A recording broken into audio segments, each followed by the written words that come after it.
Welcome to Advanced Data Analysis 1 with me, Erik Erhardt, Professor of Statistics at the University of New Mexico. In this video, I will help you get started with coding missing values and labeling factor levels as part of the Class 6 assignment.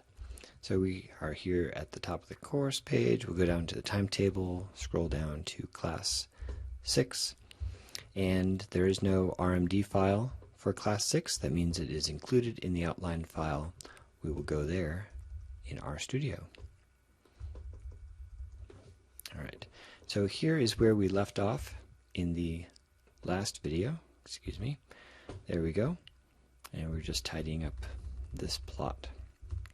Alright, so let's first look at the rubric for this portion of the assignment. We have recently compiled the document and we will open it in the browser, scrolling down to Class 6. Plotting univariate. I'll make this a little bit larger.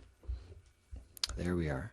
So we have plotted the categorical variable, the numerical variable, and now we're going to work to tidy up some of the data that we have by coding missing values appropriately, possibly removing records with missing values, though that will depend on your own application. I'll give you some suggestions about whether or not to do that. Typically, we will not remove records simply because they have one or two missing values in them. And we will indicate with our output that we've coded the missing values correctly. After that, we will then label our factor variables so that, for example, sex having a value 1 and 2, once we label the levels of 1 and 2 to, say, male and female, now those labels, male and female, will show up in our plots, in all of our summaries, and we'll be able to have meaningful values for those categorical levels. So let's start with coding missing variables. The instructions here say to scroll up to sections labeled Class 6. So I will scroll up. We are getting back into the section entitled Data Management. In the last class assignment, we started by subsetting our data. That's this stuff. And we renamed our variables. And now we're getting into Class 6, coding missing values. And there's at least 4 ways of coding missing values depending on what their missingness means. Okay?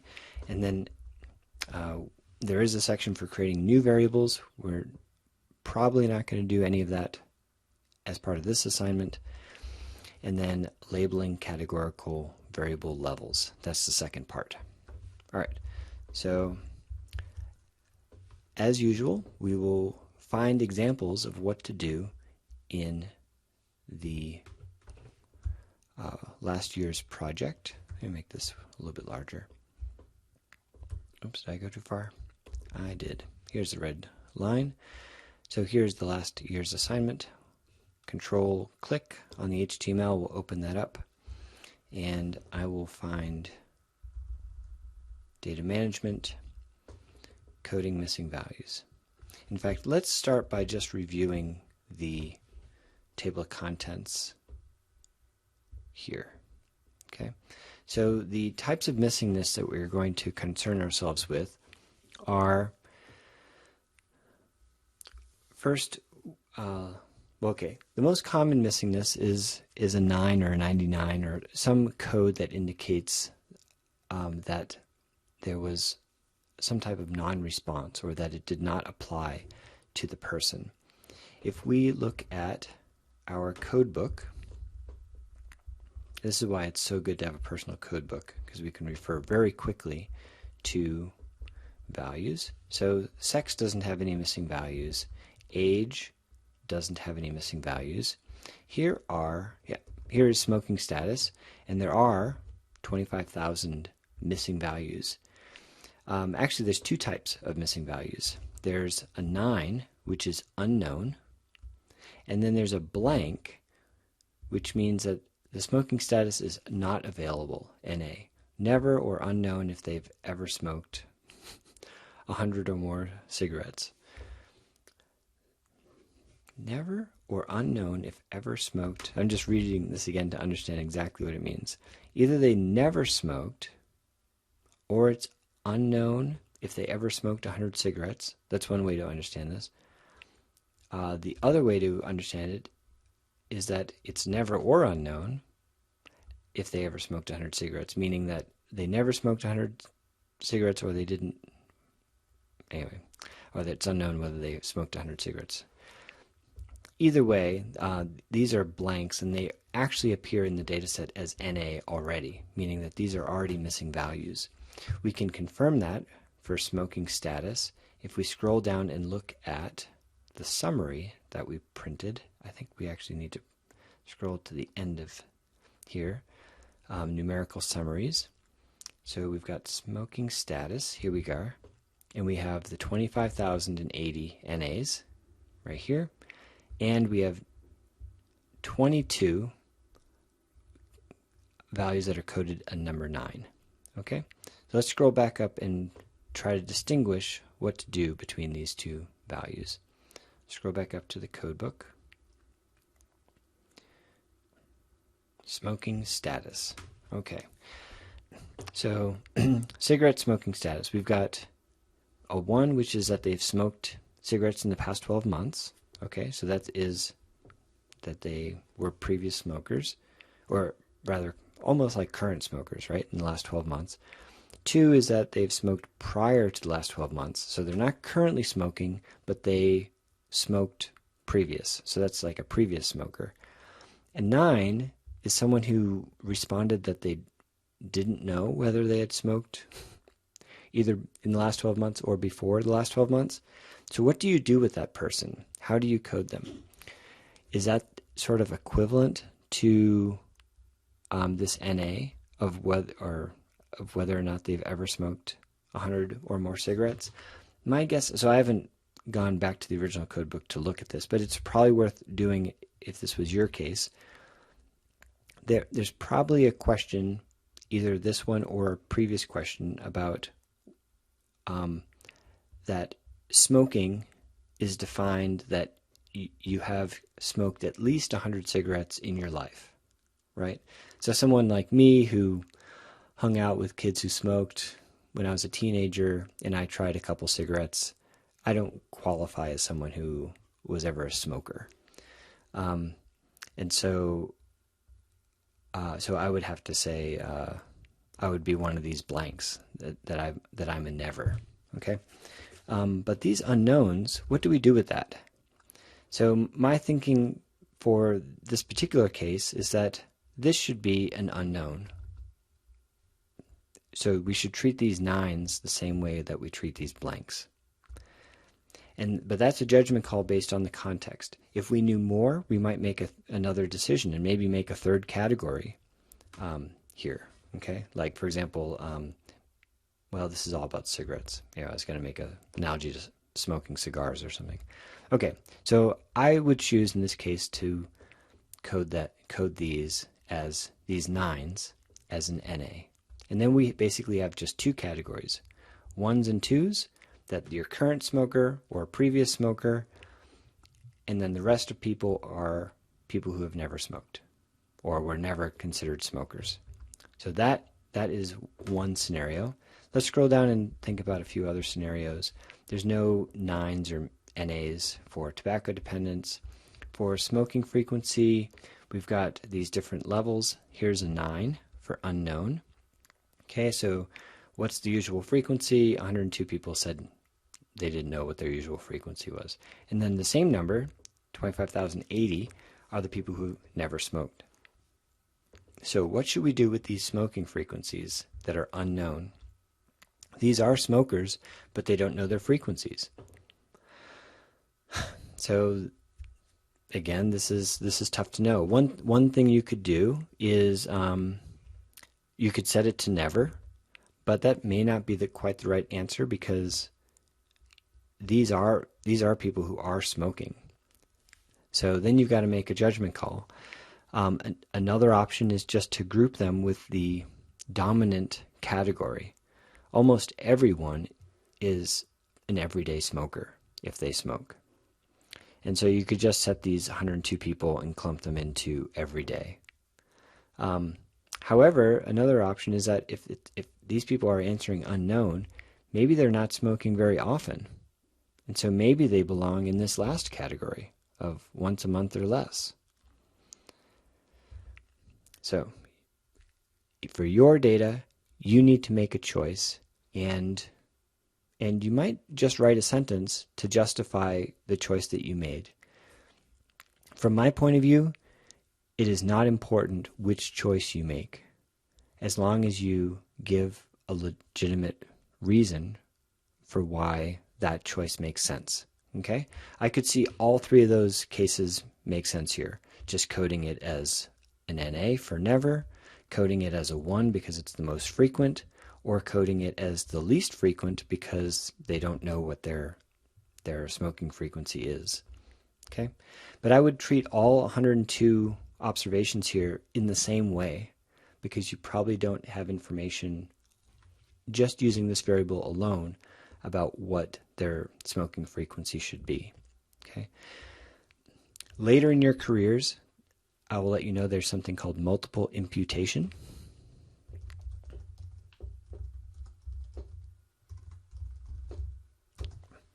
Which predicts values of missing data conditional on all the other variables in the data set. So for example, if someone has a missing value and they're male and they're old, maybe it's more likely that that person smokes frequently. But maybe for young females, maybe it's more likely that they smoke infrequently, just as a hypothetical, right? So we aren't doing multiple imputation in our class. What I ask instead is you just make a choice and give a reason why you made that choice. All right.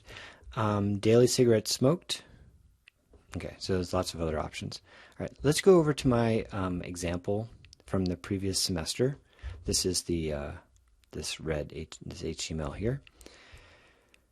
When I coded missing values, I believe in my code book that I made some comments, and I recommend that you do something similar to this.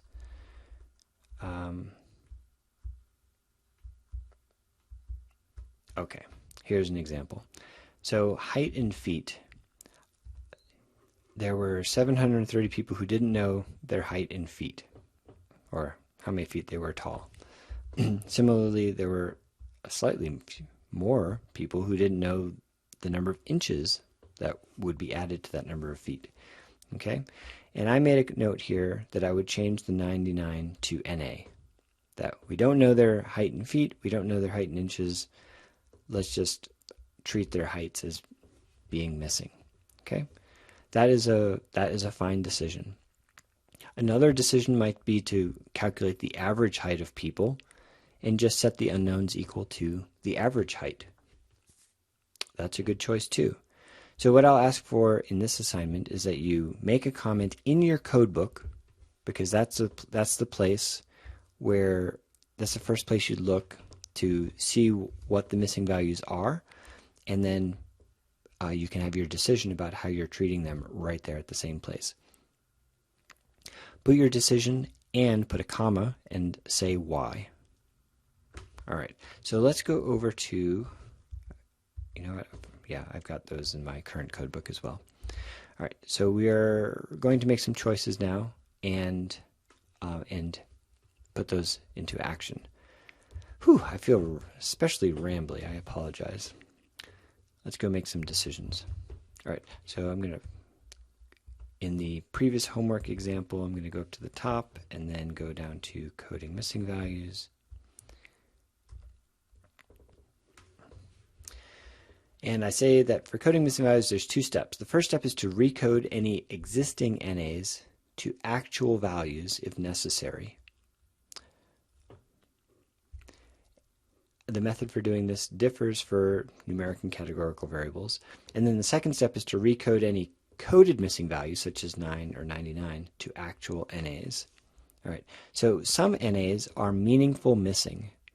What do I mean by that? The first step, the existing blank values of NA in many cases in the NESARC dataset mean never, and never has a different meaning from missing, right? So for those people who were never smokers, there's actually sort of a third category there that we could create for never smoked. So let's see an example here. And I'm scrolling down just to make sure that I understand what I'm doing. All right, so here is a variable for daily cigarettes smoked. And notice that there's no value for 0, right? So we have a number of cigarettes. The lowest number here is 1, and it goes up to 98 cigarettes. That's the usual quantity when smoked cigarettes. 99 is an actual unknown value. They were asked, how many cigarettes do you smoke? And the person says, I don't know. That person definitely smoked some cigarettes, but we don't know how many. And then we've got a bunch of blanks, which are coded as not available, NA, for people who never smoked. Okay? So I made a comment here, change this NA to 0 cigarettes, and I should put an E in here. Okay?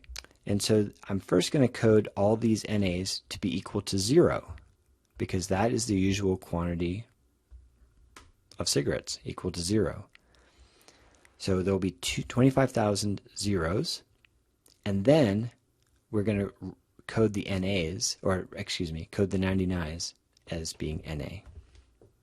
So first thing I'm doing, and I always do this when I'm coding missing values, first I create a table of all the values for the variable.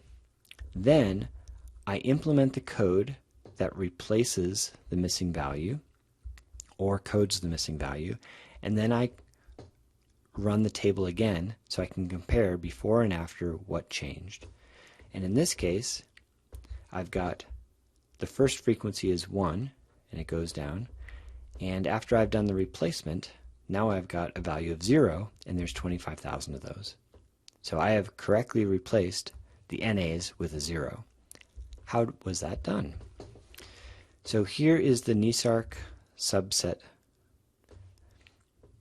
that we created previously, and I'm going to update it. Okay? So we start with the NESARC sub, and then we replace NAs, and you have to create a list in there. It's just the way the code is. You indicate what the variable is and which value you're going to use to replace the NAs with. Okay, so all the NAs that appear in the column daily cigs smoked, we're going to replace those NAs with a 0. And that's what happened. All the NAs became a 0, and there's 25,000 of those. A very handy function and easy to read. All right, so that's one example when you've got a numeric variable. Here's an example when it's categorical, but it's the same type of situation. Here we've got smoking status, and we've got a 1 for people who are basically current smokers. We've got a 2 for previous smokers, and we've got blanks for people who never smoked. Okay, and then we've got 9s for they don't know when they smoked last. So I'm going to create a new category, and I'm going to change all the NAs to 3, which is a never smoker. Okay, and I have another example here, but let's just focus on create the never smoker for smoking status. So we scroll down to the smoking status, and so this table, as you can see, doesn't report frequencies for NAs. Okay, but we got 1s, 2s, and 9s, and there's really, in my opinion, should probably be a 4th category here for the NAs. So we're focusing just on the smoking status. We're going to skip over that variable. And for a factor variable, first we need to change the factor variable to character variable so that we can add a new level. So smoking status, I'm going to mutate. That means I'm going to create a new variable or update an existing variable. We start with smoking status and change the data type from a factor to a character variable and update the original variable, smoking status. Do that for both of the variables. And then we're going to replace the NAs. So wherever smoking status was an NA, it now is a value 3. Okay, so the table now has a 1, a 2, and a 3, and there's the 25,000 NAs, which are now labeled as 3. Okay, so we're not done with this variable yet, because we are going to label these 3 levels, 1, 2, and 3, as being current smoker, previous smoker, never smoker. All right. Finally, we have to deal with these 9s. Okay? And that's this section here. Coding 9s and 99s as NAs. So here we've got smoking status again. We've got 22 9s. And these should really be coded as NAs, as unknown. So we're just going to focus on smoking status at the moment. Scroll down. Okay, I guess I'm dealing with a whole bunch of variables at once. That's just fine. So I'm going to start with the Neisarc data set, subset, and then I'm going to mutate. I'm basically going to update my previous variables. And let's focus on smoking status. There's this function called replace that for smoking status, wherever the smoking status is in the list 9, right? So this would allow us to include multiple missing value codes. Sometimes you've got like 9 is unknown, 8 is refused to answer, things like that. There's different types of missing data. So generically I say wherever smoking status is in this list of numbers, but it just happens that my list only has a single element. If you've got a categorical data, you need to put the number in quotes, but if you've got a numeric variable such as height, then it should be not in quotes, be treated like a number. But if you've got a label of 9, then we're going to replace all of those values that were 9 with an NA. And we're going to take that result and put it in the smoking status variable. And that's how you replace those missing values. I think smoking status is currently categorical, so these next 2 lines probably don't do anything. But if this was a factor variable, this will drop any unused factor levels. In particular, the factor level that's being dropped is the 9 of unknown. Okay, so I would just include that for all the factor variables. So let's look at smoking status now. Now we've got a 1, a 2, a 3, but no 9s. The 9s have been replaced with NAs, so they don't appear in the table anymore. And I did that for the rest of them. Finally, let's look at smoking status. Recall that there were 22 9s, and now there's 22 NAs. So we have appropriately coded our missing values. So without watching me copy and paste a bunch of code, that's the code that you want to, those are the pieces of code that you want to use. And I would put the code where it belongs in terms of the headings or the subsections that I've created. We've got coding NAs as meaningful missing, right? Where original NAs in some of my cases actually referred to 0 or a never category. So you've got NAs recoded as numeric section, and you've got an NAs recoded as categorical section. And I would follow my example, right? So for this piece, you don't have to copy your codebook piece down here. I'm doing that for demonstration. But for the daily sig smoked, create a table first, and see what the result is, and then copy and paste this code. Make sure you've got your NESARC sub in there. I recommend naming the subset the same name as I have, so that you don't have to replace that object name every time. And then just put your variable name in here, and it will replace NAs with 0 or whatever the appropriate value is for your data set. Okay? Rerun the table and see that the NAs were coded correctly. Similarly, for the categorical variables, you don't need to copy your codebook stuff down here, but I just have that for demonstration. But do the same thing. Create a table, use the mutate to change the factor variable to character, and then replace the NAs with the appropriate code or factor level that you want to use, and then make sure that it worked correctly by redoing a table. And similarly for the coding of 99s, do a table, copy and paste this piece of code here, and make sure that you treat the categorical variables as I did in these 2 lines with the quotes, and all the numeric variables as I did in the last 4 lines with the numeric 99. And for any categorical variables, also run these lines. So your job really is just to replace the variable smoking status with your variable names in all those places, and if it was a categorical variable, and so on. Okay? And that will and then of course by looking at the summary, you're making sure that the coding of each of your variables is as you intended them to be. All right, I do have a comment here about NA omit. Below, I do not run NA omit. So I recommend reading this through.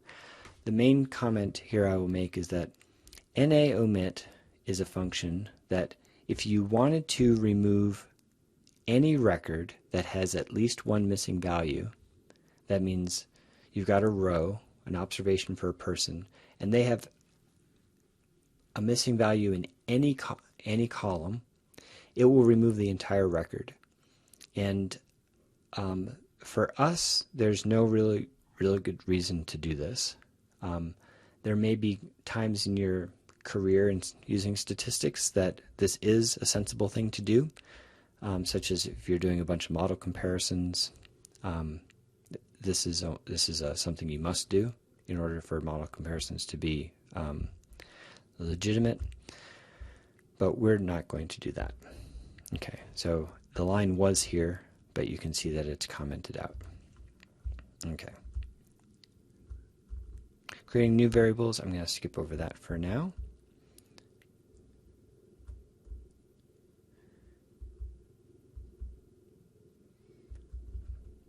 There's lots of ways of creating new variables. All right. That's already been a long video. Let me stop it here, and I will come back to discuss labeling categorical variable levels. This is actually relatively quick. See you soon.